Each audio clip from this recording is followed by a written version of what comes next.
So I think the answer to the next one might be fairly obvious, but I'm going to throw it out there anyways. I haven't been to a registry's office in quite some time, but I do recall going in there, and on a nice little rack in there that spins around, it'll say DIY will kit. Yeah, yeah. Is that something that I should maybe just use to do my will? I don't really want to pay Caleb a whole pile of money Yeah. to put together my will if I don't have a bunch of money there. Right. So maybe I just use that DIY kit. Right. Yeah. Sign a couple documents from registries and I'm good to go. What do you Yeah. think? Well, I just wanted to pull it up here to see how much that might cost us.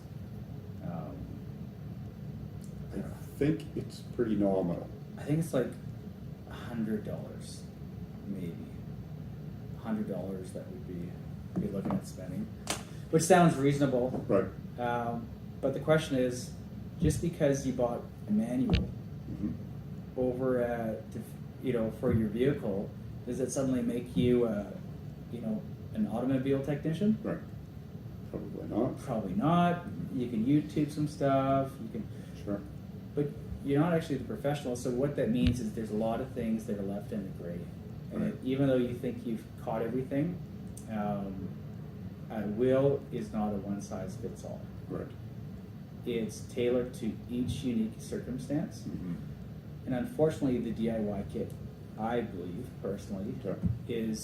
leaves things up to more chance. Sure. So working with your lawyer is going to, yes, cost you a little bit, but it's going to give you a lot more peace of mind. Right. And if you ever have questions, you can consult a professional on that. So, and I would say the same thing for the online DIYs that Sure. are out there. Especially if your estate is just straightforward. It's not going to cost you that much with a lawyer. Right. So that would just be my thoughts. What are your thoughts? Yeah, I would say so. I think it's my understanding if you go into a lawyer, you've got a fairly simple will that you want to put into place, in and around $1,000, and you say, well, maybe that's quite high in comparison to that DIY kit, but compare that to the issues that might come about from having a will that doesn't have the correct wording that results in court battles after the fact, or Improper tax planning. yeah, exactly. Are you planning your taxes with your DIY will kit? I'm guessing not. I haven't looked at one specifically, but I'm guessing it is kind of one of those wills that's set up husband, wife, husband gives to wife, wife gives to husband.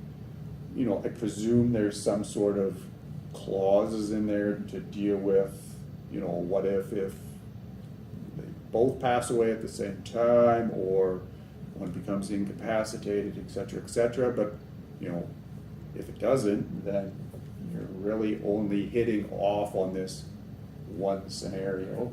And I think as we can see over the last number of years, life is full of unpleasant surprises sometimes. So it's important to have all of that in place, speak with the lawyer, get that will drafted up. Like you say, it's not a one-size-fits-all. What might work for that family is a horrible will for another family. So just having that chat makes a lot of sense for sure. So, I tip my hat to the companies out there that have worked hard on the DIY stuff, and I'm presuming that they wouldn't be in business if they weren't actually Right. working. Mhm. However, there is the possibility that you are going to have that will potentially declared invalid by the Right. courts and not be approved.